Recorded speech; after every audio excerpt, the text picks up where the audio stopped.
been an awesome series. This is the book we've kind of been going through as a community of faith. They're available for $10 in the foyer. It's just been an awesome series. Next week, we start a new series called Fierce. And we're going to be looking at some stories of women in the Bible, stories of courage and bravery, and it's going to be amazing. Speaking of women, of love and bravery, our Ladies' Night Out event that happened on Monday night was just absolutely incredible. Here's some pictures of the event. Nearly 70 women filled 50 baskets full of lotions and fragrances and all kinds of stuff that we delivered, that our women in our church delivered to women who have just been freed from human trafficking. And so thank you so much for your donations. Thank you for serving. It was incredible. One of the things I want to mention to you guys, in the foyer on your way out, there are some cards of some supplies that we need to put on a vacation Bible school for inner city children in Selma. And so if you, on your way out, want to grab a little card, it has like 2 boxes of Lucky Charms. You grab that card, and then you bring the 2 boxes of Lucky Charms back next week. So on your way out, those are available in the info table. That way we can help bring donations and provide this amazing vacation Bible school in Selma, California. Bob Goff, the author here of this book, is an attorney, and he's an official honorary consul to the Republic of Uganda. And one of the biggest problems in much of Africa is witchcraft. Witch doctors have immense power in rural villages. And when we hear the word witch doctor, like I think of like Alvin and the Chipmunks, right? The ooh, ee, ooh, ah, ah, ting, tang, wah, wah, bing, bang, right? Like, it's like a joke to us. It's not a joke there. Like they have these villages in bondage, and they have immense power in the rural areas. And in Uganda, there has never been any prosecution of any witch doctors. Often, they'll do child sacrifice. They'll kidnap a child and sacrifice them for more power in a community. Witch doctors have never been prosecuted in Uganda because they were so feared by the masses. So in his travels, Bob Goff meets a judge in Uganda who's willing to try a witch doctor for child sacrifice. But Bob said that we've got to find a victim who has survived an attack, and also this victim has to be willing to testify. This is not an easy task. But enter Charlie. Charlie was kidnapped by a witch doctor named Kabi. He was taken into the jungle where he was permanently maimed, but he escaped, and he was willing to testify. So there's this massive trial in Uganda, the first in its history, against a witch doctor, and the entire nation is watching.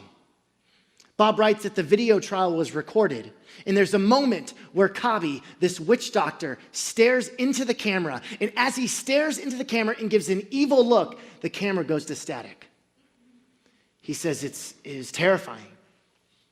Charlie testified, and Kabi was going to an Ugandan prison. The word of Kabi's conviction went out to 41 million people. The courage of a 4-foot-tall little boy named Charlie changed the history of a nation. What a victory. What love. But then something else happened. Something stirred in Bob sometime later, and he was somehow moved towards Kabi. So he finds out what prison he's in, and he makes the trip from Southern California to Uganda. And while he's there, Kabi sees him. And as he approaches him, he expresses his heartfelt sorrow for all that he had done. And while in prison, Kabi becomes a Christian. Bob was there to witness his first sermon as Kabi testifies to all the other prisoners. Bob said it was the worst sermon I ever heard. He goes, it was all over the place. It didn't make quite theological sense, but his heart was there, and people responded to the gospel. Somehow, people responded. And Bob asked Kabi, what do you need? Kabi said this. He said, everybody wants witch doctors around, but nobody wants to be close to us. We're lonely. They fear us. And to be honest, most of us witch doctors don't even know how to read. So you know what Bob did? He built a school in Uganda for witch doctors to teach them how to read. And you know what their 2 textbooks are to learn English, to learn how to read? The Bible and his first book, Love Does. Those are the 2 books that he teaches witch doctors in Uganda how to read. This is insane. And there's been a radical change in witchcraft in that country. Bob holds witch doctor conferences because he's an honorary consul. He says they have to come. They don't, but he says they do. And they all show up. And he says, if you hurt a child, you're going to prison for the rest of your life. And there's been a dramatic decrease in the loss of life because of what he's doing. It's insane. Why in the world would you be willing to help a people group so bent on hurting others? Well, Bob follows Jesus. And here's one of the most controversial things Jesus ever said. If you have your Bibles, go to the Sermon on the Mount, Matthew chapter 5, the first book of the New Testament. This is incredible. Matthew 5:38, it'll be on the screens. You have heard that it was said, eye for eye, tooth for tooth. But I tell you, do not resist an evil person. If anyone slaps you on the right cheek, turn to them the other cheek also. And if anyone wants to sue you and take your shirt, hand over your coat as well. If anyone forces you to go 1 mile, go with them 2 miles. Give to the one who asks you, and do not turn away from the one who wants to borrow from you. Verse 43, you have heard that it was said, love your neighbor and hate your enemy. But I tell you, love your enemies and pray for those who persecute you, that you may be children of your Father in heaven. Love your enemy is one of the most outlandish and beautiful things in the teachings of Jesus. It's a world changer. And just this past week, I got a lesson in loving your enemies. On Friday, my son and I and my nephew Carlo, we go to Wild Water Adventures, right? My son loves the water park. He's so excited. He's been asking me about it all the time, and so we go. And as we get there, I'm getting ready to turn into the lot, and it's a 30-minute wait just to get into the parking lot. And I'm like, this didn't happen. This never happened before. So we finally get in, and then we get to the gate. Park opens at 11. It's 11:20. And we're waiting like 30 minutes. So finally, I kind of start asking what's going on. They said, well, there's a private event. Apparently, there's some celebrity here. And I go, I don't care who this celebrity is. Like, that is mean. You know, like all of us waiting, my kids waiting in the sun for an hour. And turns out the celebrity of this private event just happens to be the quarterback of the football team that I hate the most.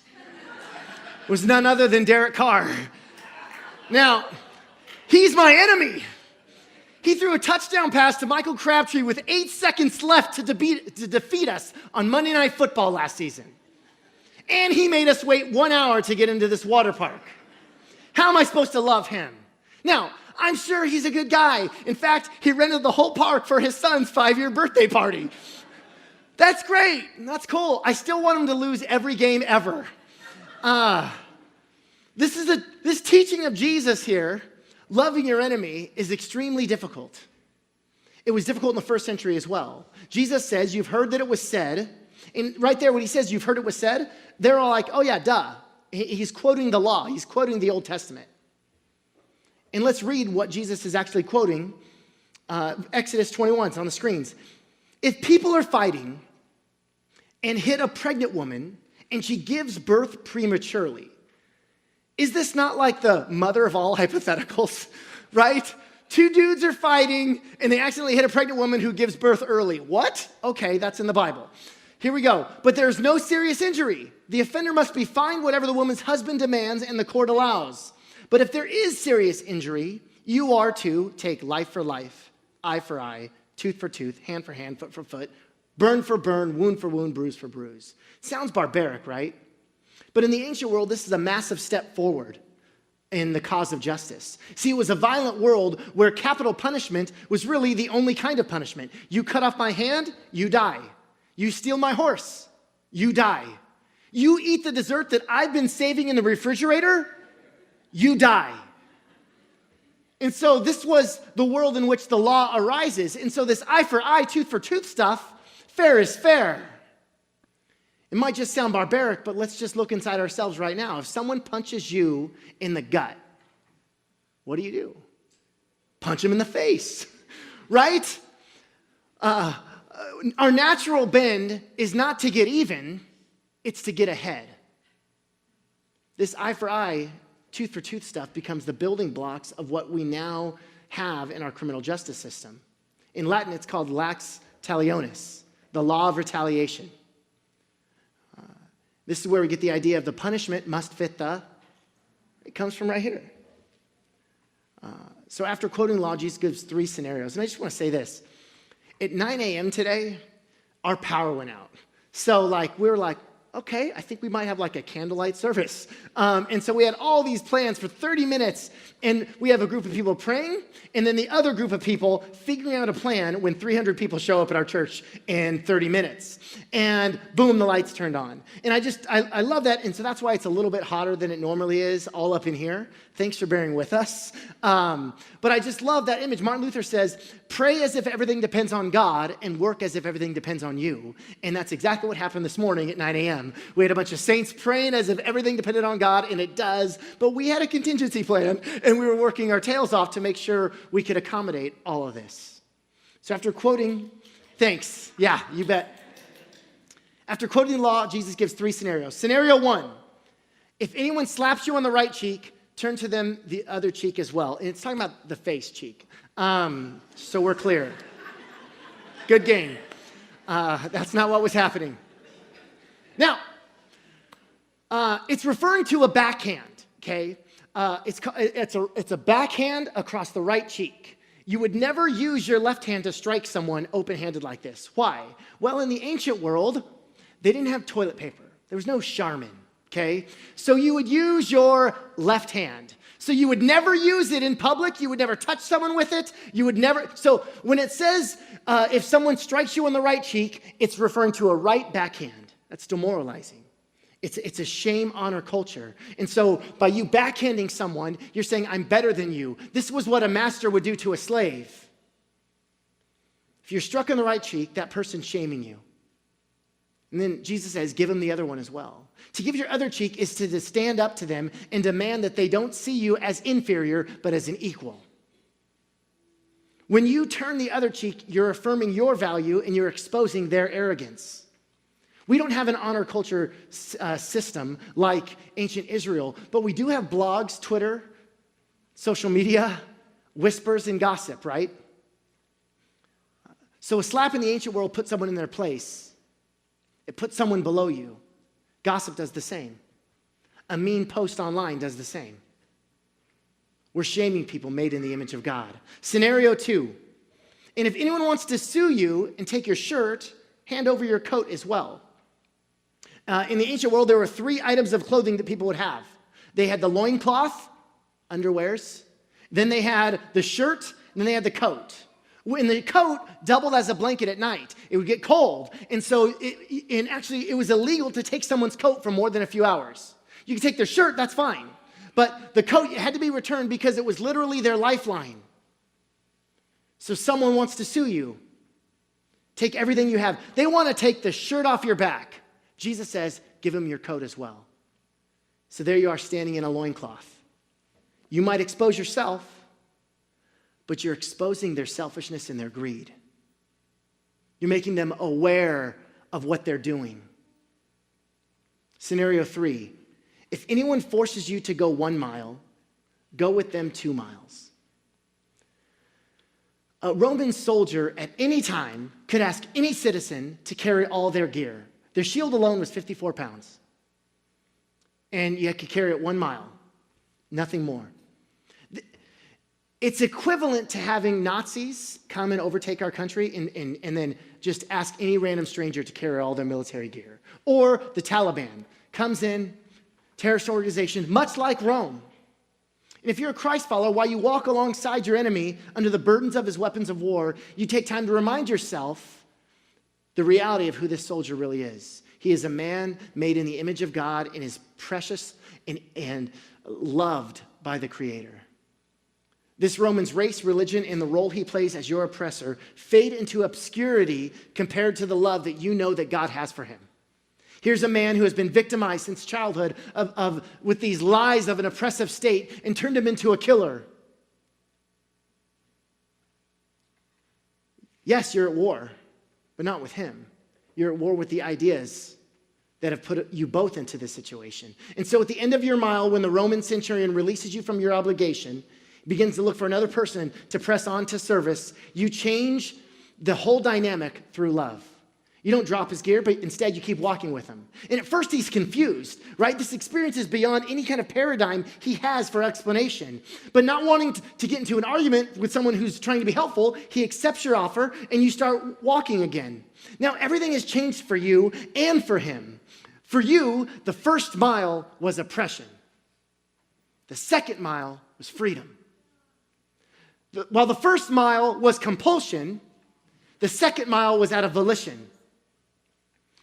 While the first mile was an expression of systematic hate, the second mile becomes an example of reconciling love. While the first mile is the way of the kingdom of Rome, the second mile is the way of the kingdom of Christ. It forces everything into a humanizing relationship. You have given him the chance to see you more than a slave, the chance to see you as a fellow human being. And on the surface, enemy love might not work in every case scenario. In fact, it got Jesus killed. But followers of Jesus don't live life on the surface. We look beneath skin tone, clothing, attitudes, accents. We look past the hatred to see the love that God has for everyone. Now, a common misconception about this teaching is that you're letting people run all over you, right? Oh, they're just going to run all over you. You go second mile, you give them the coat, you're just letting them run all over you. Jesus doesn't say let them. He actually gives you a specific strategy for a response. He's teaching you to go one above, let them, and he's saying bless them. Where they're ready to fight, you're ready to love. And this is tough stuff because we often have this negativity bias. And we start with this, and it's innate to our human experience. Let me explain it for a second. Negativity bias is good for survival. We humans, as a race, have this built into us. For thousands of years, we've always had it. And there are two kinds of mistakes we can make in an example. Let's just say I hear a rustling in the bushes behind me. Okay, I hear a rustling in the bushes, and I go, oh, I wonder what that is. I think it's just it could be a tiger. I think it's a tiger. So everybody run, get out of the way, it's just a tiger. And then I go up to it, and nothing, it's just a squirrel. Now, everybody makes fun of me. They're like, you thought it was a tiger. You thought it was a jungle cat, and it's just a squirrel. Silly, John. And I'm like, I know. The consequence to my error is embarrassment. But we move on, right? We forget about it. But if I make the reverse mistake, there's a rustling in the bushes, and I go, I'm going to go check it out. I think it's just a squirrel. Everybody, come here. And then it's a real tiger. Now, I've made another mistake. It too has a consequence, my death, right? And so over time, we have evolved with a negativity bias. We don't call it that. We say it's better safe than sorry. But we take that negativity bias into many areas of our lives. We use it on people. I don't know you. You're from another tribe. Can I trust you? I doubt it. I'll shoot first and ask questions later. I'll be skeptical of you because it's good for survival. Our negativity bias might be good for humans to survive, but it is not good for human beings to thrive. For that, we need love. And with love, we begin to overcome our negativity bias. It moves us from survival to thrival. And in the process, we might change them as well. So here's how negativity bias could be sabotaging your life and the lives of other people. It'll be on the screens here. This is the cycle that we go through. First, you got negative thinking, right? I don't know that person. I don't trust that person. I wish they were more whatever. And you know what? People are suspicious and judgmental and are not pleasant to be around. It creates relational judgment, distance. Negative thinking leads to suspicion and judgment.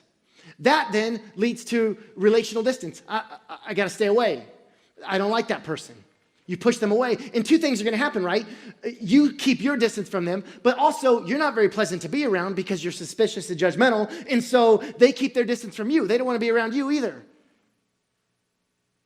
So you're pushing each other away. And what will that do? Well, that will lead to confirmation and reinforcement. See, I knew it. They're not trustworthy. They are mean. They are judgmental. They're a bad person. All this just confirms our negative thinking. And we go around and round and round. And the cycle continues, and we're not being the loving people God's called us to be. Jesus calls us out of negative thinking into love.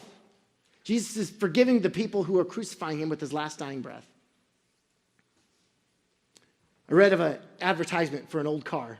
It'll be on the screens. Used car for sale. This car runs okay. Tires are pretty new. That's about it. Has no radio. The acceleration is sluggish. The clutch is sticky. The back hood latch doesn't work. You must prop it with a stick. And its gas mileage is probably no better than 10 to 15 miles per gallon. In general, it's an American car made during the time when American cars were built very poorly. The $500 price quoted above is just because all my friends tell me that a running car must be worth at least $500. I suppose I'll bargain for a better price. Okay, fairly honest. Let's see that. Just spend a little bit more. Here's another way to put it. Established car for sale. With nearly new tires, this car really holds the road. An empty space is available, allowing you to put the stereo system of your choice. With acceleration like this, you won't have to worry about getting pulled over. A special stick is included at no additional cost that conveniently props up the back hood. When you buy this American-made car, you're supporting our country and the freedom we enjoy. We'll sacrifice for $499.99. Special stick. That's great. I think some well-intentioned Christians have sold Jesus in a similar way. Would you like to live forever? Would you like your sins to be forgiven and a fresh start? Do you want to spend eternity in paradise instead of burning in hell? Some take it even further. Would you like a prosperous life? Are you ready to claim the health and wealth that God has in store for you? And what have they done? They've ordered a gospel that cost them nothing and has offered them everything. No, that's not real. Following Jesus is hard. It's costly. Following Jesus is about loving everybody always, even your enemies. That's the gospel. Following Jesus is beautiful. It's life-giving. It's worth it. It's the best way to be a human. Following Jesus is the best way to live. I want to invite Noe and the worship band to come up. And as I was looking at this book, I looked at the cover, and I got a picture of the cover on the screen, and I was like, I don't get it, right? What is that? What are those dots? I had no idea. And I go, I'm curious, so I'm going to read this book and find out. And I go, he's got to talk about it because I don't even know what's going on the cover. And so I start reading the book. And he doesn't mention at all the whole time what the cover means until the epilogue at the very end. Spoiler alert. Those fingerprints are the fingerprints of Ugandan witch doctors who learn English at his school. Isn't that just unbelievable? That the dude is called to love, and he does, and he builds these schools and trains these evil people to learn to love God and love others, and that he actually puts their fingerprints all up on the cover of this book. It's amazing. That's the kind of love we're called to. You got an enemy? You got a frenemy? We're called to pray for those, to bless those. Anybody can love the people around you. Anybody can love the people who are nice to you. Anybody can love their family or friends. They're easy to love. They're great. It's hard to love that jerk that no one likes. It's hard to like and to love that person who ruined your reputation.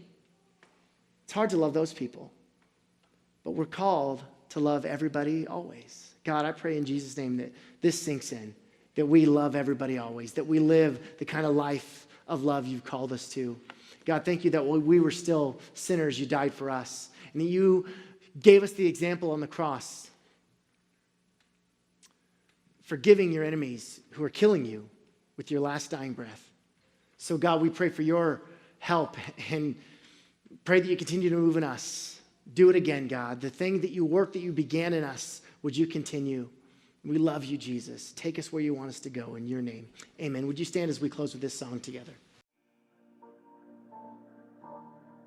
Walking around these walls, I thought by now they'd fall,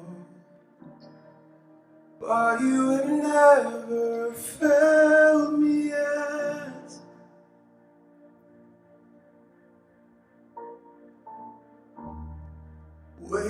for change to come, knowing the battle's won, for you would never fail me yet.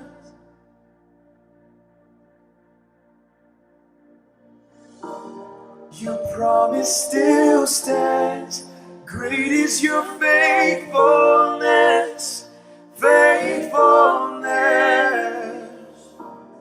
I'm still in your hands. This is my confidence. You never failed me yet.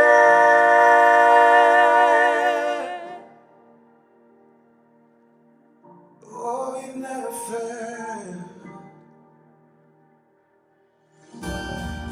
I know the night won't last. Your word will come to pass.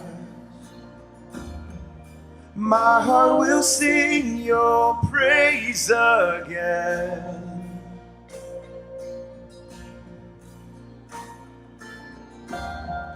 Jesus, you're still enough. Keep me within your love.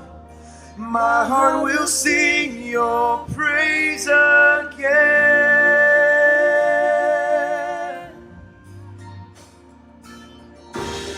Your promise still stands. Great is your faithfulness, faithfulness. I'm still in your hands. This is my confidence. You never fail. Your promise still stands. Great is your faithfulness, faithfulness. I'm still in your hands. This is my